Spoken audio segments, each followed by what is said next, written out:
I'm very excited for 2022 to see the new cars out on the track under the new regulations. We have a new driver, George Russell, alongside Lewis. This is going to be an exciting partnership and I'm very much looking forward to seeing that.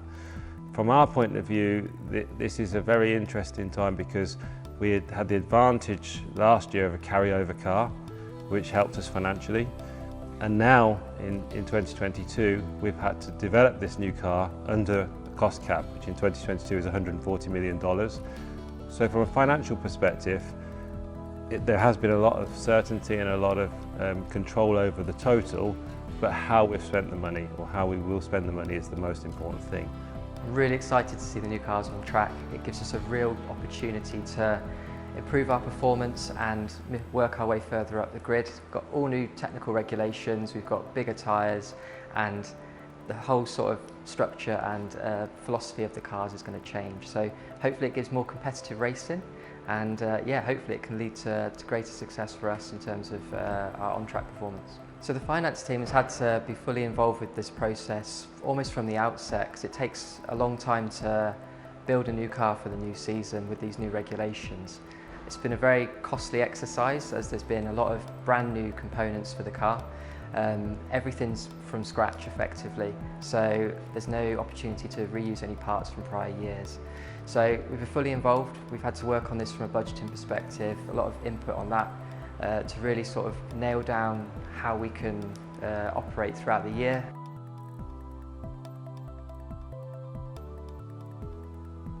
I have two dimensions to manage.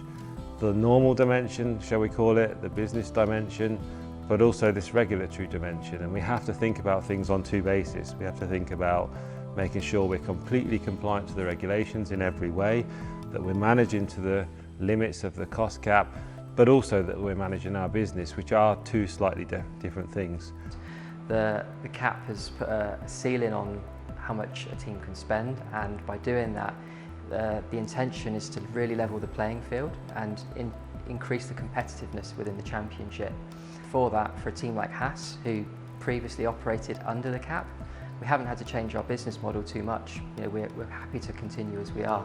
Whereas other teams are having to make some changes, and for that, I think it's a real opportunity for us to improve our competitiveness and hopefully work our way up the grid.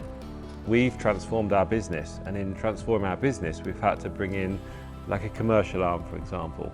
We've had to look at tax in a different way. So we've had to expand the finance environment to serve the organisation and to be appropriate. So there's been a lot of growth in capacity, and we've had to put underlying processes in place to deal with that as well.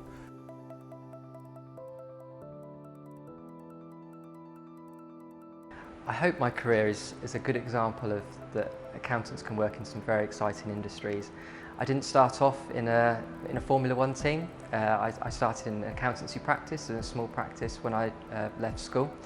And I think that, things have evolved, and as I've learned and gained new experiences from every opportunity that I've gone through, it led me to here. And I get to be part of an organisation and an industry that I really enjoy and I'm very passionate about. So I got into Formula One in 2018, but I joined Mercedes back in 2002. And I'd pursued my finance career within Mercedes in the UK for the national sales company in various brands, did an operational role, and then moved to the Middle East for a period as the CFO there. And that gave me a lot of knowledge about the OEM, the manufacturer and the organisation. And then in 2018 the opportunity came to join the Formula One team. The advice I'd give to anyone who wants to get into an industry they're passionate about is to really not be disheartened if it doesn't happen straight away. I think keep going, learn, gain every sort of valuable experience you can, whether that be audit, financial reporting, taxes, FP&A, all of those skills are very transferable. So if you're able to keep developing, keep learning, when the time's right, I'm sure you'll be able to transfer into an industry you enjoy. Coolest thing I've seen whilst working at Haas, I have to say, is I went to the tyre test that happened in Silverstone in July, and got to see Mick Schumacher run in his father's first Formula One car. It was the Jordan in the 7-Up livery. I think it was just quite a cool moment to be that up close, to be able to just watch it as a fan. You know, it's just been very interesting. Other than that, on a day-to-day basis. We can have pit stop practice happening downstairs, so amongst journals and taxes and things like that, you can always pop down and watch the pit stops, which is a really cool thing to do. The coolest thing that's happened with me and the team is a very easy thing to decide on. That is the Bahrain podium, first race 2021. We won the race, and I was had the honour and the privilege of representing the team on the podium when Lewis had won the race. This was pretty cool. Getting soaked in champagne was an experience on live TV in front of all the fans and on behalf of our team. My proudest moment, and I think that was pretty cool.